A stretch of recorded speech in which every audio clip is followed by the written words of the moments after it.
And our Ford Foundation has distanced itself from Ruto's claim of funding anti-government protests in the country, following President William Ruto's damning allegations of infiltration of Kenyan protests by international bodies, including the Ford Foundation.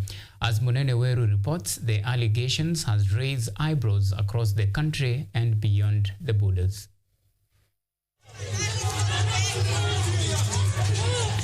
The leaderless, partyless and fearless Gen Z revolution that has held the government at ransom for close to a month is now being claimed to actually have leaders, and according to President William Ruto, international bodies have a big hand in the current wave of demonstrations. Wale ambao wanasponsor hiyo violence, sisi tunawajua. And I want to call out those who are behind the anarchy in Kenya.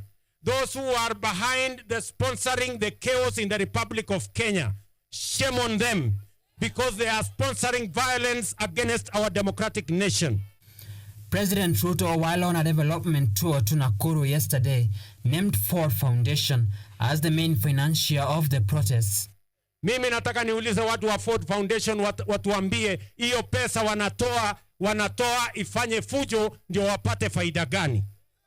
We are going to call them out and we are going to tell them if they are not interested in democracy in Kenya, if they are going to sponsor violence, if they are going to sponsor anarchy, we are going to call them out and we are going to tell them they either style up or they leave. Ford outrightly rejected Ruto's claims, and according to the recent dispatch released by Ford, the organization is focused on empowering civil societies in the quest for democracy and social justice.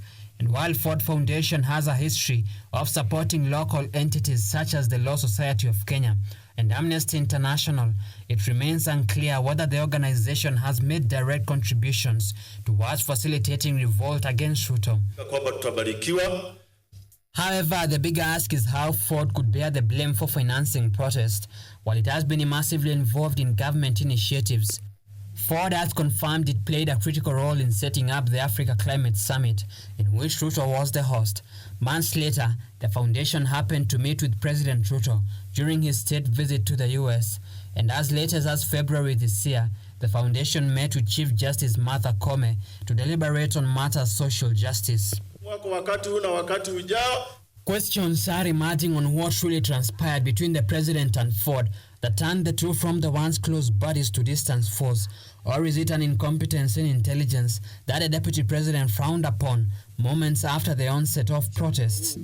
It is clear there has been a failure in the intelligence and advice we are receiving, particularly concerning crucial government policies. Munene Weru, KUTV.